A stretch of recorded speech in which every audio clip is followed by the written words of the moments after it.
Hello guys, আসসালামু আলাইকুম। সবাই কেমন আছেন? আজকে আমি রান্না করতেছি কাঁচকলা। কাঁচকলা সব কিছু দিয়ে কষিয়ে নিয়েছি। তার ভালো করে তারপরে কাঁচকলাটা দিয়ে দিব। ভালো করে কষিয়ে নিয়ে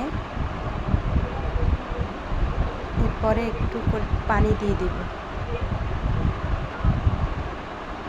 তারপর কাঁচকলাটা ভালো করে সেদ্ধ করে নামিয়ে নিব। আজকে মাছ রান্না করব, মাছ বা ভাজি করে নিচ্ছি। তারপরে মশলাটাকে কষিয়ে নিচ্ছি। পেঁয়াজ দিয়েছি, রসুন দিয়েছি, হলুদ, মরিচের গুঁড়া, ধনে গুঁড়া সব মশলা দিয়ে কষিয়ে নিচ্ছি ভালো করে। সামান্য একটু পানি দিয়ে মাছটি ঝোলের ভিতরে দিয়ে দিচ্ছি। এখন মাছটা হতে হতে আমরা এখন লতি ভাজি করতে চলে গেলাম। লতি ভাজি করার জন্য চিংড়ি মাছ সব মশলা দিয়ে লতিটাকে ভালো করে কষিয়ে নিচ্ছি।